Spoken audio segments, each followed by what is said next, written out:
J'arrive, je fais un énorme plaquage de ouf. Les deux là. Non!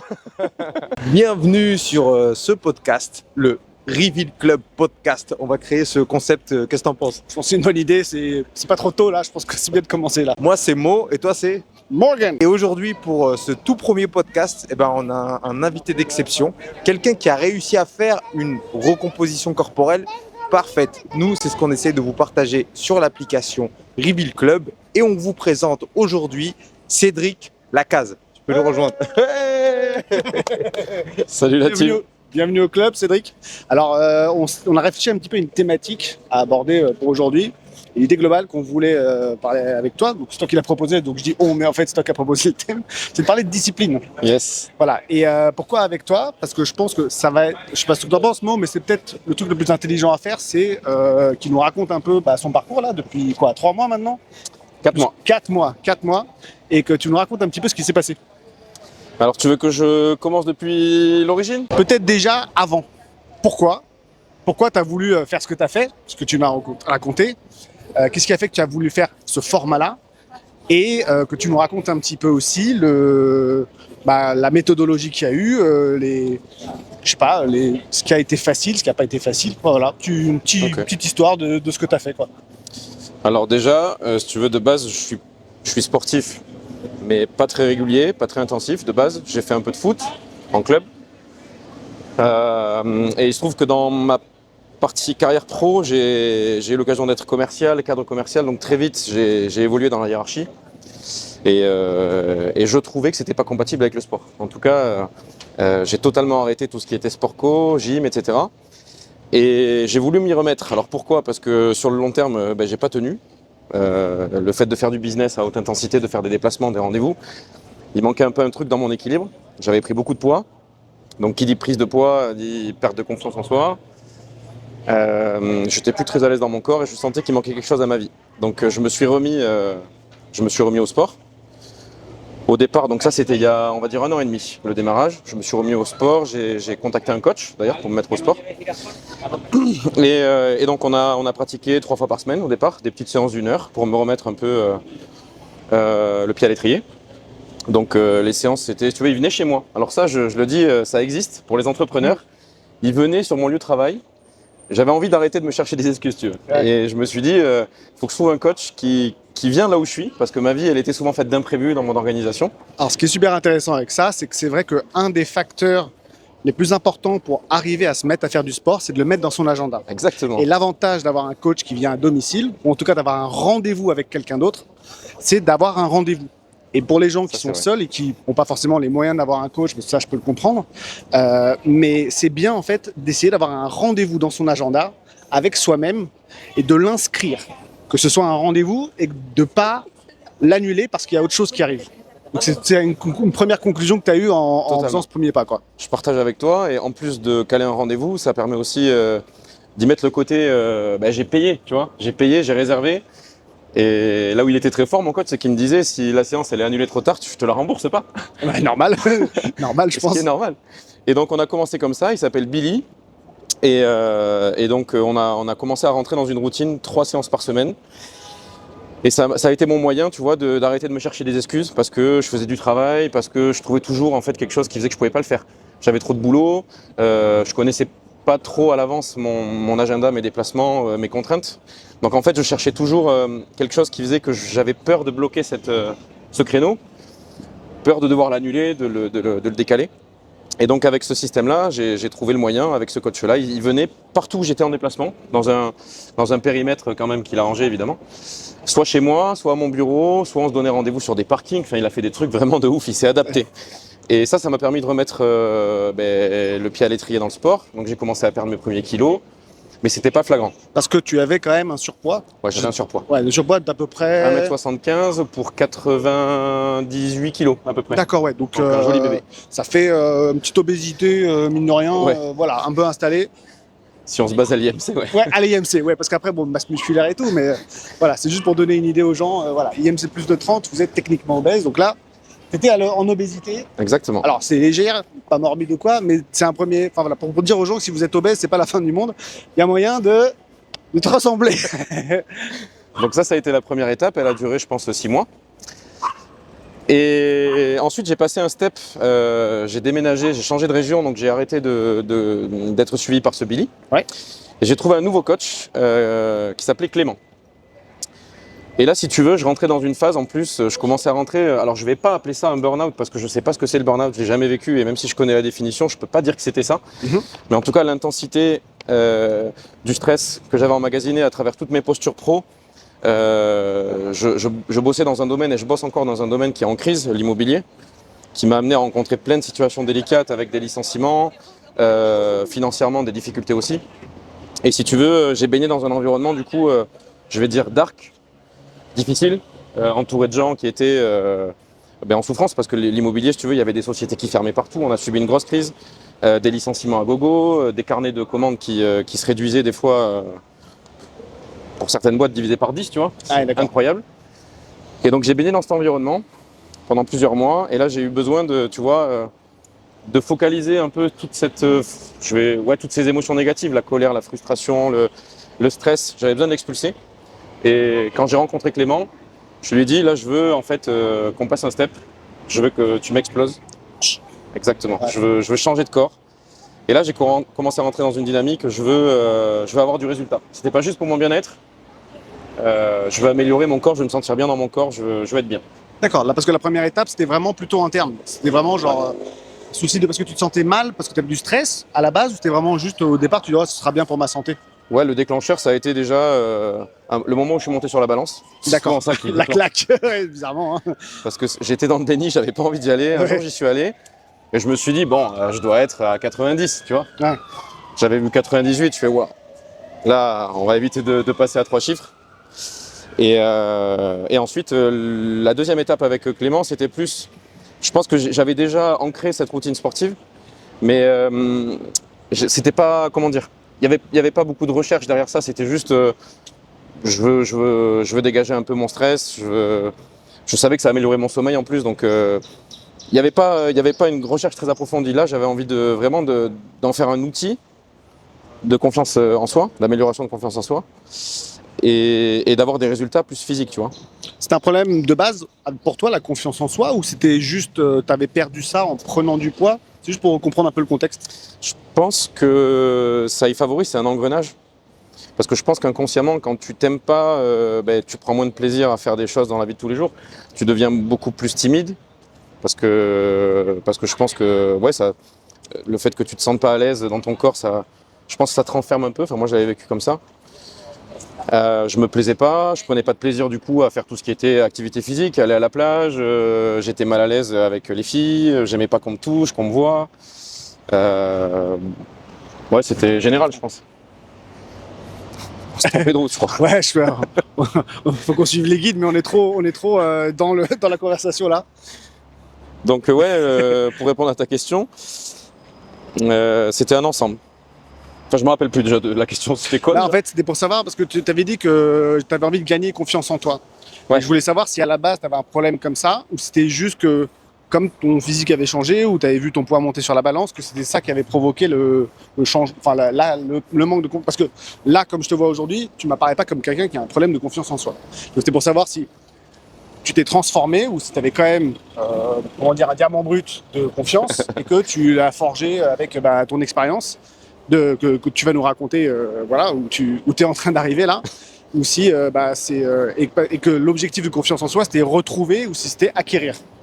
Je vais dire retrouver. Retrouver, ça marche. Retrouver parce que je pense que la confiance en soi c'est comme tout, ça s'entretient par des petites actions et par notamment le fait de se sentir bien avec soi-même. Ouais. Et je pense que quand ça c'est déséquilibré, la confiance en soi elle est forcément déséquilibrée. Donc la retrouver, ouais. Et donc, il t'en a mis plein la tête. Et donc, avec Clément, j'ai découvert d'autres types d'entraînement, d'autres types d'intensité. C'est quelqu'un qui fait du rugby, et puis en plus de ça, qui a un tempérament assez explosif, dans le sport en tout cas. Donc, on a fait des séances à haute intensité. Et j'ai découvert avec lui vraiment les circuits à haute intensité. Où en fait, pendant 1 heure, j'ai terminé dans des états vraiment pas possibles. Ouais. Et ça, durant 2 mois et demi, on a fait ça. Ok. Et ensuite, il y a l'étape 3. Étape 3. Ça, c'est l'étape 2. Ouh. Je vais écouter l'étape Là, 3. ça rigole Il y a des plus. trucs qui m'intéressent, alors j'interviens. Donc l'étape 3, ça a été donc, cette phase que j'ai expliquée à Morgane de trop-plein professionnel, en étant confronté à des situations de stress vraiment intenses à différents niveaux et avec une grosse fréquence, quasiment tous les jours d'ailleurs. Plus le côté perso qui allait pas trop, vraiment un moment où je me sentais perdu, j'avais plus d'énergie. Mais tu sais, c'est pas l'énergie physique que j'avais plus, c'était l'énergie mentale. Je me reconnaissais plus, j'avais l'impression de faire que des mauvais choix, j'avais plus de patience dans ma vie alors que je suis quelqu'un d'hyper patient, hyper calme. Je me reconnaissais plus, tu vois, le sentiment d'être perdu. Et il y a eu un déclencheur, alors, qui est pas forcément cool, c'est que je me suis retrouvé chez moi, peut-être une semaine quasiment sans avoir dormi, très peu mangé parce que j'étais très stressé à ce moment-là. Et je suis allé quand même faire du sport parce que c'était la chose qui me maintenait bien à ce moment-là. Et en fait, j'ai fait une sorte de mini malaise chez moi. J'ai perdu connaissance un peu chez moi. Alors ça, du coup, grosse alerte, tu vois. Et quelque part, je me suis mis en colère contre moi. Je me suis dit, mais comment tu peux te laisser tomber aussi bas? Comment tu peux perdre autant la maîtrise de toi, la maîtrise de ta vie? Et là, je me suis réveillé avec une énergie.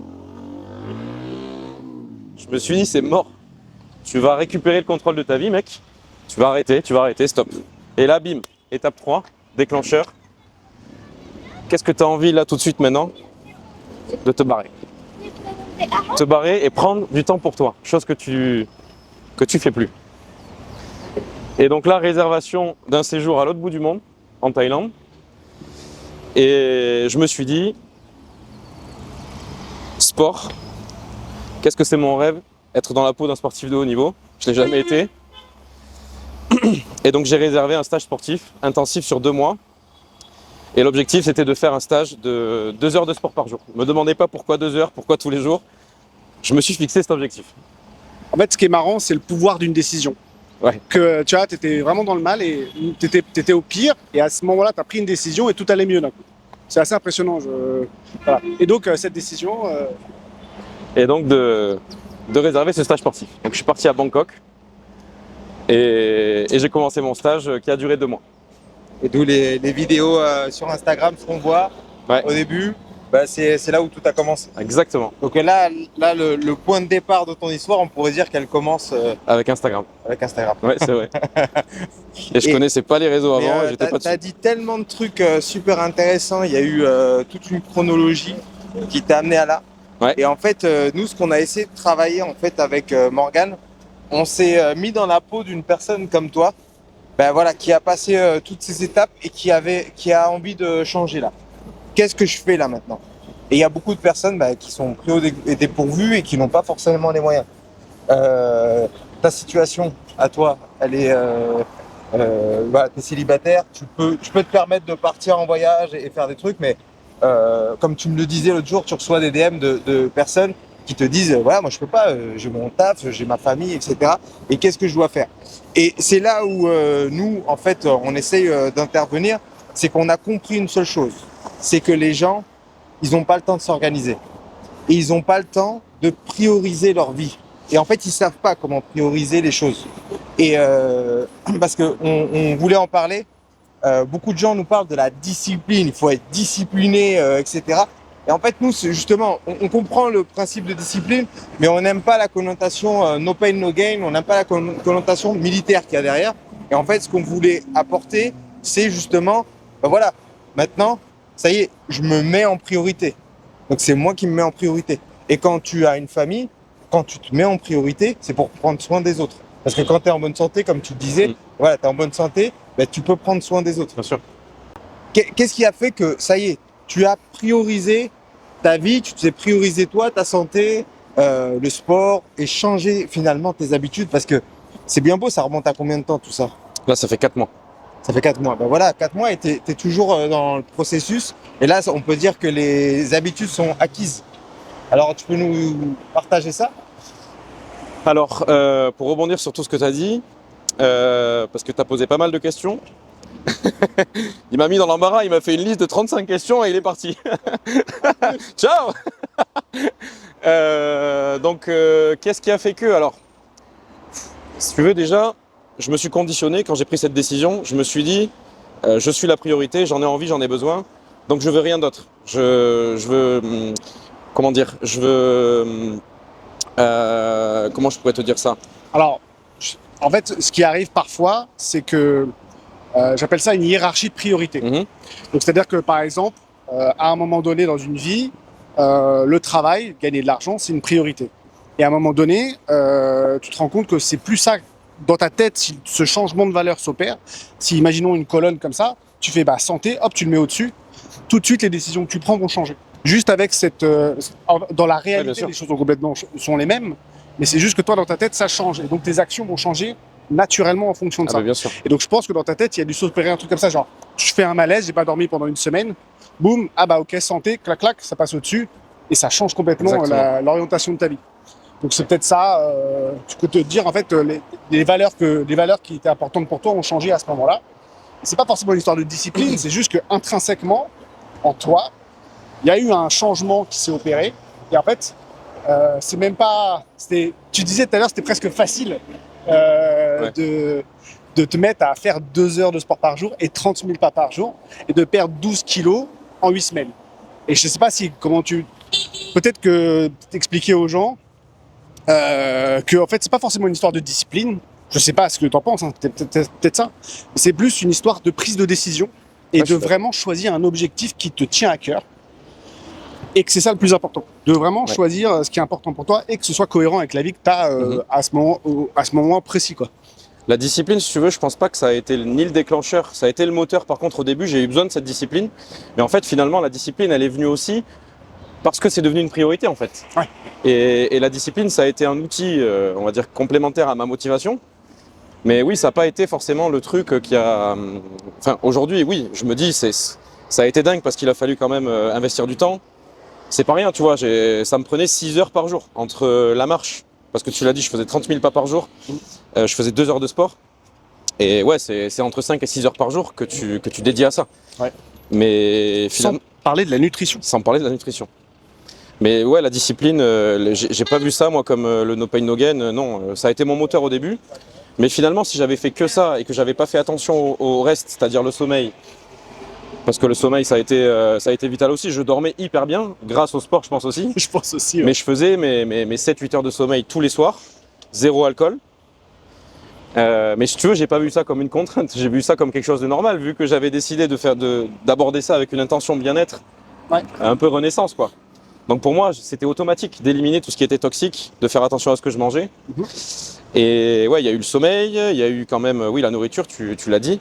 Et pour moi, du coup, la discipline, c'était plus cet ensemble de petits outils qui étaient à ma disposition.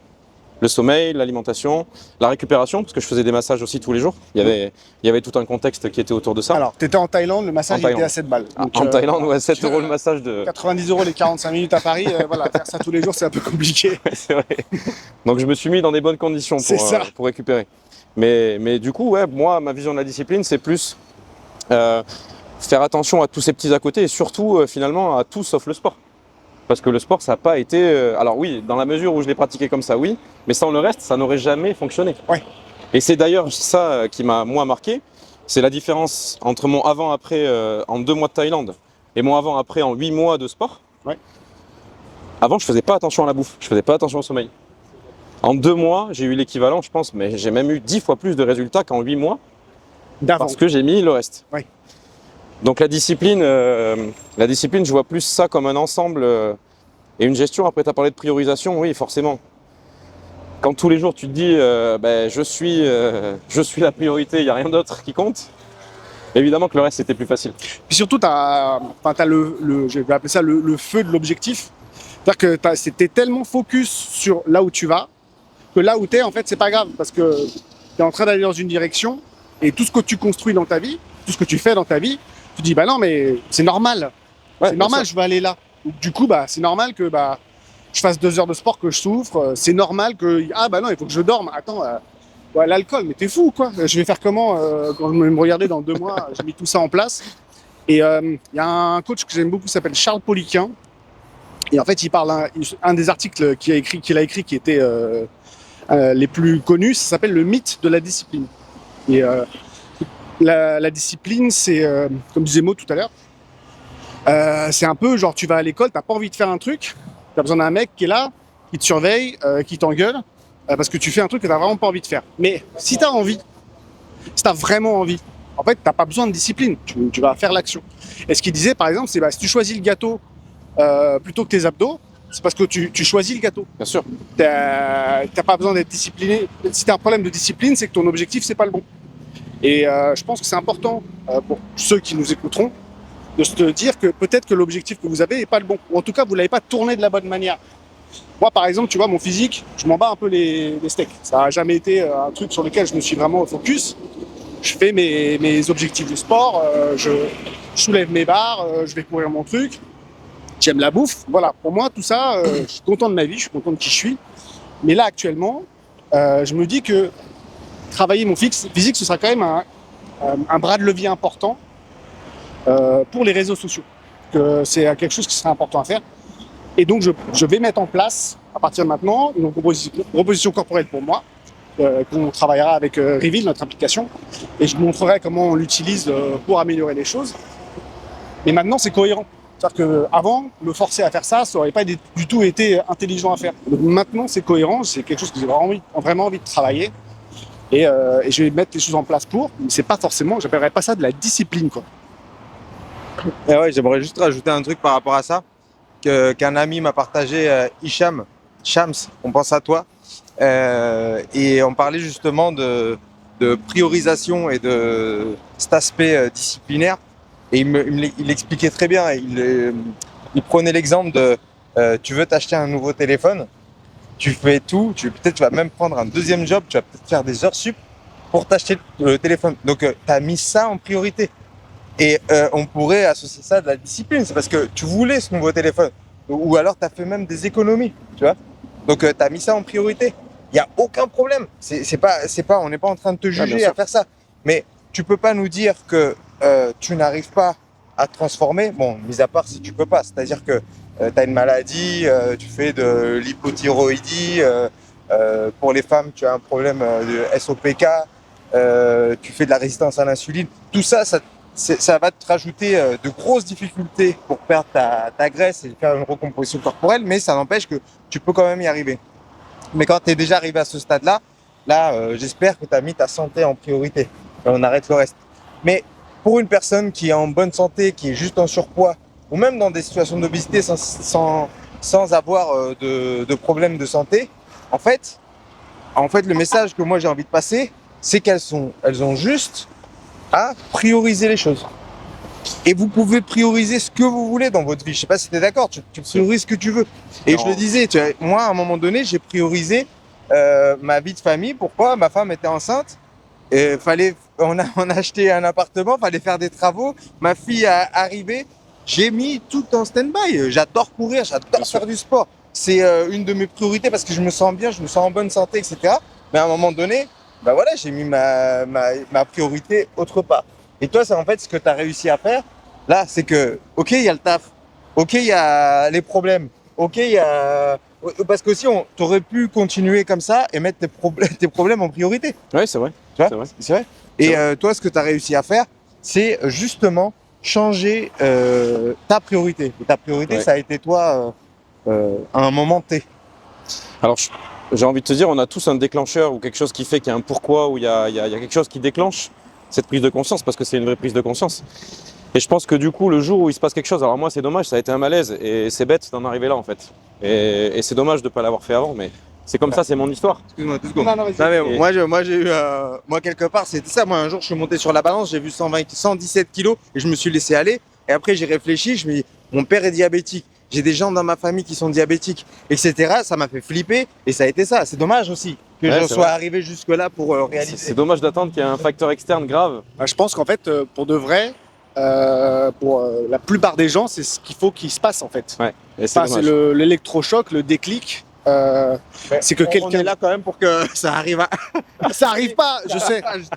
Mais c'est vrai que la puissance de... Mais ce qu'on peut faire, par exemple, c'est aider les gens à transformer ce qu'ils imaginent ne pas être grave pour s'en servir comme outil et de se dire « Ah merde, en fait là, je suis en train de... Je vais crever 20 ans plus tôt. » Et 20 ans plus tôt, c'est 20 années de moins avec votre fille. Et 20 années de moins, c'est énorme parce que si vous voyez votre fille tous les jours, ça fait 20 fois 360, ça fait 6000 interactions avec la personne que vous aimez qui vont disparaître. Et tout ça, c'est un peu dommage de le jeter aux oubliettes. Et peut-être que en fait, ces électrochocs sont importants dans la vie. C'est ça qui provoque les vraies transformations. C'est pas genre aujourd'hui je vais changer. C'est faible en fait ça. C'est comme dire je vais faire du sport pour ma santé. Juste cette phrase, elle est pas dingue. C'est genre ça veut dire quoi pour sa santé? En fait. Chaque fois que vous ratez un squat, chaque fois que vous ne vous levez pas d'une chaise, ça se trouve, c'est 7 minutes que vous avez de vie en moins plus tard. Alors que vous pourriez gagner des années de vie juste en vous entraînant. Et en plus, vous serez beau gosse ou belle gosse. Et en plus, vous vous sentirez mieux. Et en fait, c'est que des avantages. On ne les voit pas forcément quand on est chez soi sur son canapé à scroller sur Instagram et à avoir 27 kilos de trop. Exactement. Et c'est compliqué. C'est compliqué de... C'est là où c'est bête, mais le développement personnel, moi, j'adore ça. Alors, parfois, ça part un peu dans des dérives, machin. Mais c'est vrai que prendre du recul par rapport à soi et avoir des outils psychologiques, parce que la psychologie, je pense que c'est 80% du taf. Après, la mise en action, il y a besoin de plein d'outils. Mais quand on a l'envie, quand on a le feu en soi, c'est quand même plus simple de mettre des choses en place. Et je pense que ces électrochocs dans la vie, ou en tout cas de prendre des éléments et d'arriver à se provoquer un électrochoc, je crois que c'est important aussi. Moi, j'ai senti vraiment une différence incroyable entre l'avant et après cette prise de conscience, parce que du coup, vous l'avez dit, c'était une priorisation, mais tout était beaucoup plus facile. Le jour où j'ai matérialisé un objectif, où j'en ai fait vraiment un réel besoin, tout était plus fluide, plus simple à organiser, à prioriser. Et en fait, bizarrement, c'est comme si le fait de passer à l'action et le fait de visualiser, c'était les deux éléments qui avaient fait que tout était plus simple à organiser. Je l'ai fait passer en priorité, en fait. Oui, c'est une histoire de priorisation, en fait. Bravo.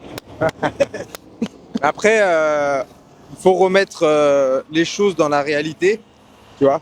Je prends dans notre société, tu vois, si on prend les femmes par exemple, pour une femme ou une personne, on va prendre une femme ou ça peut être un homme aussi, mais une femme, bien souvent, on leur donne beaucoup plus de charges.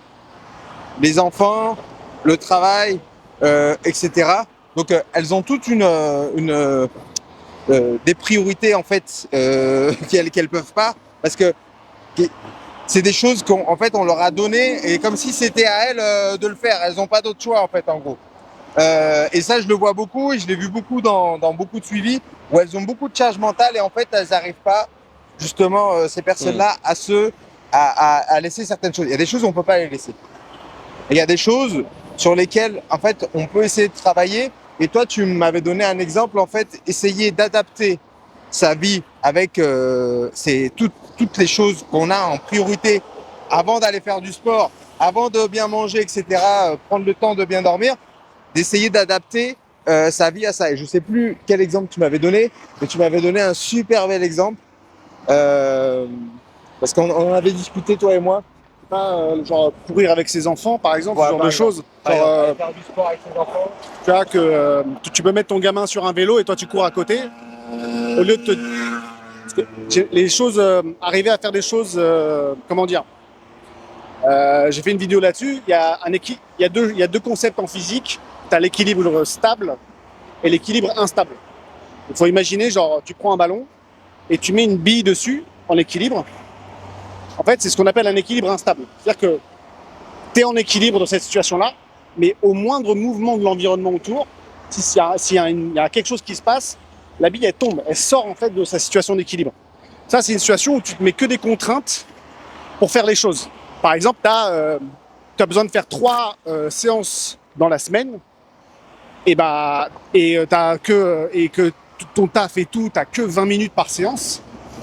Au moindre problème, en fait, tu vas rater une séance, tu vas rater ton objectif de nombre de trucs.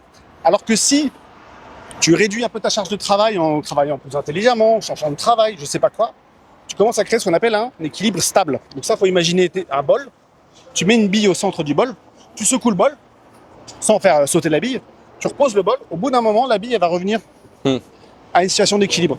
Et en fait, ça, c'est, tous mes potes font du sport, ma femme fait du sport, j'ai mis mes gamins au sport quand ils sont petits, à la maison, il n'y a pas de cochonnerie, et en fait, même si tu vas bouffer un truc sale, faire un gros repas sale le week-end, et à la maison, il n'y a rien de machin, t'as pas d'amis, enfin, tu vois, si tu crées un environnement sain autour de toi, c'est beaucoup plus simple de revenir dans une situation saine. Et j'ai pas envie de dire changer complètement vos vies, c'est pas ce que je dis, mais juste réfléchir en fait, essayer de mettre en place des éléments qui vous facilitent les choses aussi. Toi, en fait, tu t'es mis dans un environnement où t'avais pas le choix.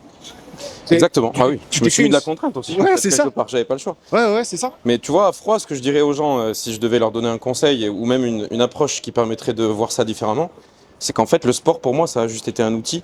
Comme la voiture, c'est un outil pour se déplacer. Ouais. Le téléphone, c'est un outil pour communiquer.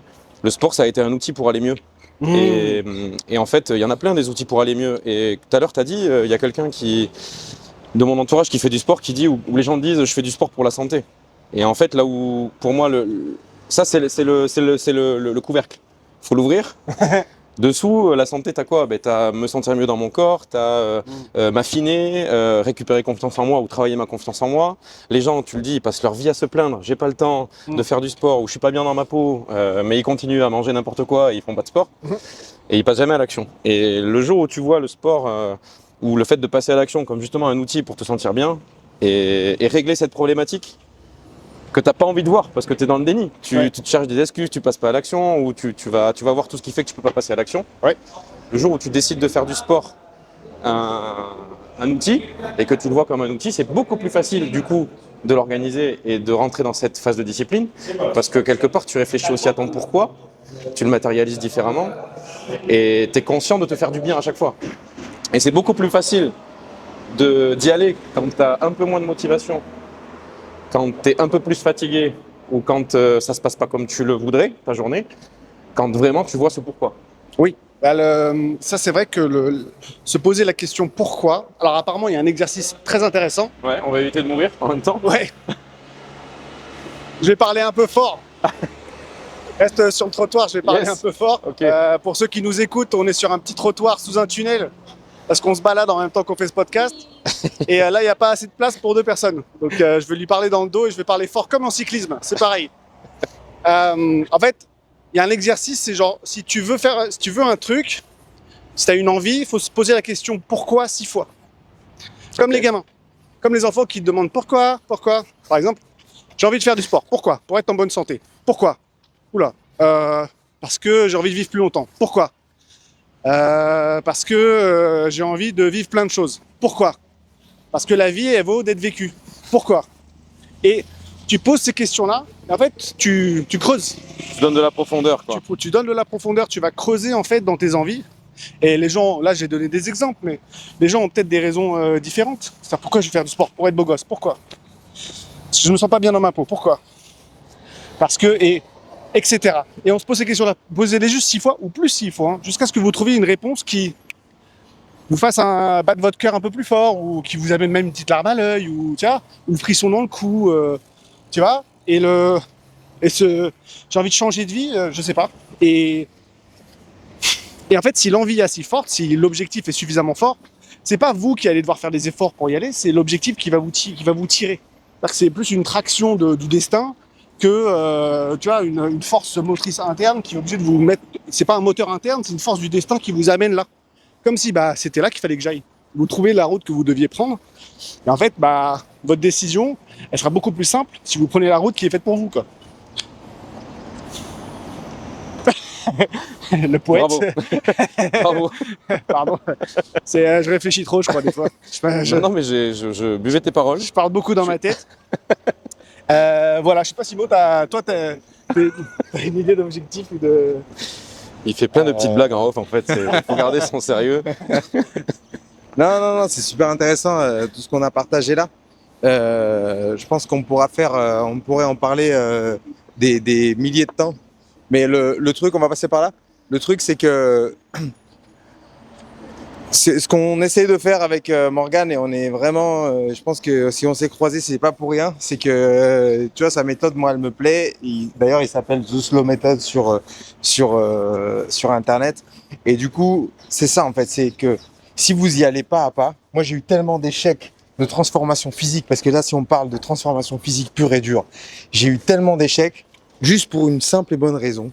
C'est que j'ai voulu aller trop vite à chaque fois, faire des diètes restrictives, à faire trop de sport, être dégoûté du sport, tout ça. Et en fait, tout ça, ben, ça m'a fait perdre énormément de temps. Alors que si j'avais fait un truc par un truc, c'est bon. Là, je me pose et je décide. Et d'ailleurs, moi aussi, j'ai fait un peu comme toi. J'ai quitté boulot, machin, je me suis barré et je me suis dit, bon voilà, là, c'est bon, j'ai envie de me transformer, j'ai envie de changer, j'ai vraiment envie de sculpter mon corps et voir la beauté de mon corps. J'avais envie, j'avais ce désir-là. Et voilà, bah, j'ai mis ça en priorité. Maintenant, ce que nous, on essaie de transmettre, il n'y a pas tout le monde qui veut ça. Et on peut le comprendre, tout à l'heure, il a très bien expliqué, lui, c'est pas sa priorité.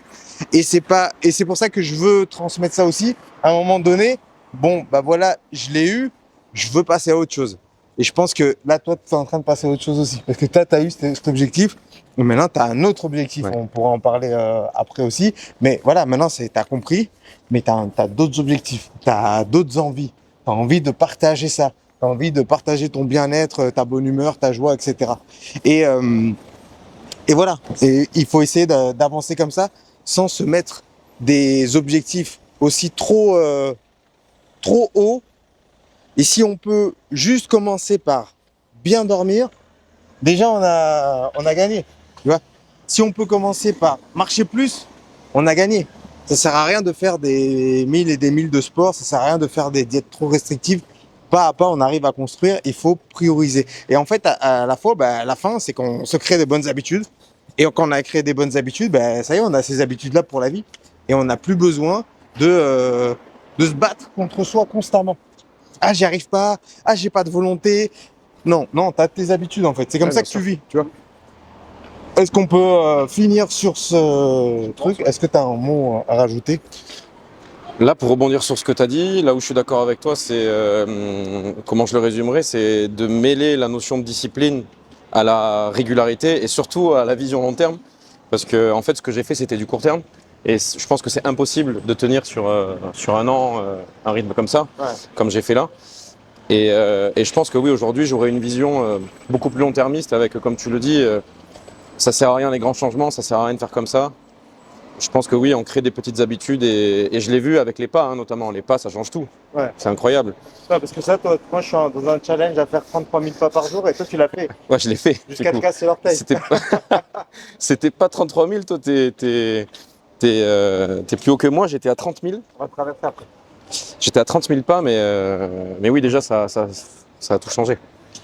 Moi, je voulais juste dire que faut pas non plus prendre les objectifs des autres comme les siens. Ouais. Il faut essayer de trouver sa propre voie parce que si vous essayez de copier les autres, vous trouverez pas les réponses à vos questions. Voilà, je pense qu'il faut, par exemple, trouver vos priorités, trouver votre méthode aussi, parce qu'on est tous différents, on a tous des vies différentes. Vous pouvez vous inspirer d'autres gens, mais à un moment donné, votre méthode, votre vie, vos priorités, votre manière d'arriver là où vous voulez aller, bah, c'est vous qui devez la trouver. Donc ça va prendre du temps, mais déjà essayez de construire des petites victoires. Comme disait Mo, une petite victoire, bah, j'arrive à mieux dormir, ok. Et après, on construit la prochaine habitude par-dessus. Et tout ça, on pourra vous aider avec notre super application. Reveal. Et vous pourrez trouver ça sur Apple et Android, sur les différentes plateformes. Donc n'hésitez pas à venir faire partie du club, du Reveal Club. Et on vous mettra toutes ces... Ah, tu peux le parler parce qu'on l'entend pas. Ah oui, c'est vrai, on va vous mettre toutes les informations de Cédric si vous voulez suivre à la fois son parcours passé, présent et futur sur les différentes plateformes, ou tu peux nous les dire à l'audio aussi. Eh ben pour l'instant, au moment où on parle, je suis vraiment actif sur Instagram. Ouais. TikTok aussi, TikTok, voilà, TikTok, on démarre. Donc c'est Cédric _ Lacaz, LACAZE. Voilà. Merci beaucoup d'avoir écouté ce podcast. On espère que ça vous a plu et que vous avez marché avec nous pendant toute cette durée-là, que vous avez apprécié les bruits du trafic. Et à très bientôt pour une prochaine édition. Il y a réduction du bruit. Il y a réduction du bruit normalement sur les micros. Dites-nous, j'espère qu'on n'a pas investi pour rien. On vous embrasse. À bientôt. Ciao. Ciao.